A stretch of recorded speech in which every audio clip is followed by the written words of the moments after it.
सोचो तुम्हारा एक खूबसूरत सा घर है, तुम्हारे पास एक खूबसूरत सी गाड़ी है, तुम्हारी एक खूबसूरत सी बीवी है, तुम एक सक्सेसफुल आदमी बन चुके हो, तुम वर्ल्ड टूर कर रहे हो, तुमने अपने सारे ड्रीम्स अचीव कर लिए हैं। ये चीज़ इमेजिनेशन की हद तक तो ठीक है, लेकिन क्या हो अगर मैं तुम्हें बताऊं कि एक ऐसी कंडीशन भी होती है जिसमें तुम सारा सारा दिन चीज़ों को सिर्फ विजुलाइज करते रहते हो, इमेजिन करते रहते हो, लेकिन कोई एक्शन नहीं ले पाते, जिससे तुम्हारी पर्सनल लाइफ इफेक्ट हो रही होती है। इसी चीज़ को कहते हैं मैलाडैप्टिव डे ड्रीमिंग, जिसमें आप अपनी ही बनाई हुई फैंटेसी दुनिया में गुम रहते हो। We spend almost 30 to 50% of our waking hours on daydreaming. लेकिन normal daydreaming versus maladaptive daydreaming में बहुत फर्क है। डे ड्रीमिंग तो नॉर्मल है, ये तो हर बंदा करता है। जिस तरह हम अपने फ्यूचर प्लान्स को इमेजिन करते हैं या अपने किसी ख्यालों में गुम हो जाते हैं, माइंड वंडरिंग कर रहे होते हैं। लेकिन मैलाडैप्टिव डे ड्रीमिंग में चीजें एक्सट्रीम लेवल पर चली जाती हैं। इसमें बंदा अपनी उस बनाई हुई फैंटेसी दुनिया के अंदर इतना गुम हो जाता है कि वो कई कई घंटों वहां गुजार देता है, यानी कि वो एक्सट्रीम लेवल पर माइंड वंडरिंग कर रहा होता है। अब एक नॉर्मल बंदा, जिस तरह हम अपने फारिग वक्त में या कोई टास्क करते हुए या स्टडी करते हुए अपने किसी ख्यालों में गुम हो जाते हैं, लेकिन हम अवेयर होते हैं। हाँ, हम थोड़ी देर के लिए वहां जरूर रहते हैं, लेकिन फिर उस चीज से यहाँ वापस भी आ जाते हैं, यानी अपनी अटेंशन को ड्रा बैक कर लेते हैं, उस चीज से अपना फोकस वापस इधर ले आते हैं और फिर वही काम जो हम कर रहे थे उसे दोबारा करना शुरू कर देते हैं। लेकिन इसमें बंदा इतना डीप चला जाता है, वो चीज़ों को इस हद तक इमेजिन कर रहा होता है कि वो कई घंटों वहाँ गुजार देता है, जिसकी वजह से उसकी पर्सनल लाइफ, उसके काम इफेक्ट हो रहे होते हैं।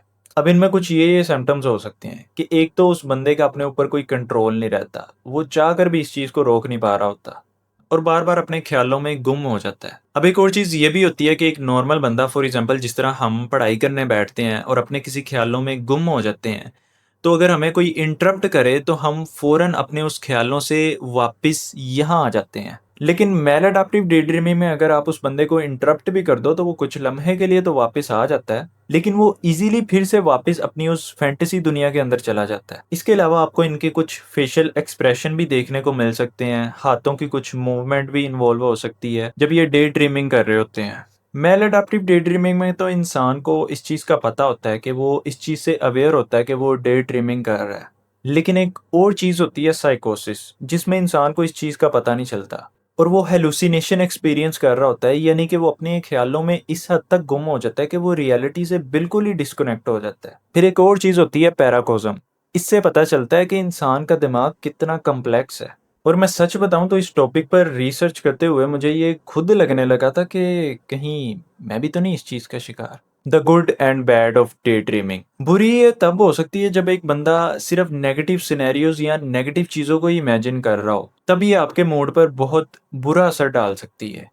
अगर वो फ्यूचर की कोई चीज़ इमेजिन कर रहा है तो वो नेगेटिव चीज़ों को ही इमेजिन कर रहा है, और अगर वो पास्ट में जाता है तो वो बुरी चीज़ों को इमेजिन कर रहा है जो उसे सैड या एंजाइटी क्रिएट कर रही हैं। जो भी हम सोचते हैं उसका हमारी परफॉर्मेंस पर और वेल बीइंग पर गहरा असर डर रहा होता है। अब जो बंदा नेगेटिव चीज़ों को ही इमेजिन कर रहा है, फ्यूचर में जाता है या पास्ट की कोई याद उठाता है जो उसका कोर्टिसोल बढ़ा रही हैं या उसे और डिप्रेस्ड कर रही हैं, तो सोचो उसकी हेल्थ पर क्या असर डर रहा होगा। अच्छी ये तब हो सकती है जब आप इसे क्रिएटिव वे में कर रहे हो, पॉजिटिव वे में कर रहे हो, ऐसी चीज़ें सोच रहे हो जिससे आपको इंस्पिरेशन मिल रही हो, क्यूरियोसिटी से किसी चीज़ को सोच रहे हो, किसी आइडिया को सोच रहे हो और फिर उसे अपनी क्रिएटिविटी में यूज़ करें।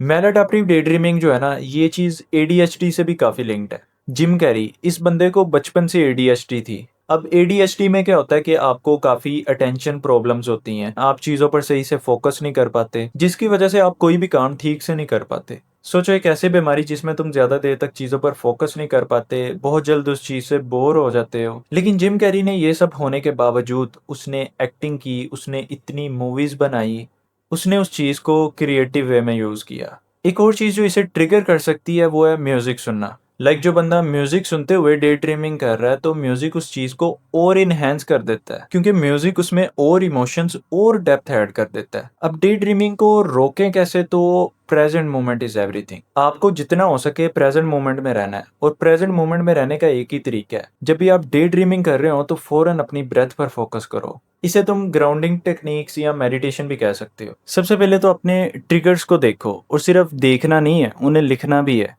जर्नलिंग करो, म्यूजिक कट आउट करो, और या दैट्स इट। ये चीज़ें आपको काफ़ी हेल्प करेंगी इस चीज़ से बाहर निकलने में। Okay, so that's it for today's video and I will see you in the next one. Until then take care, bye.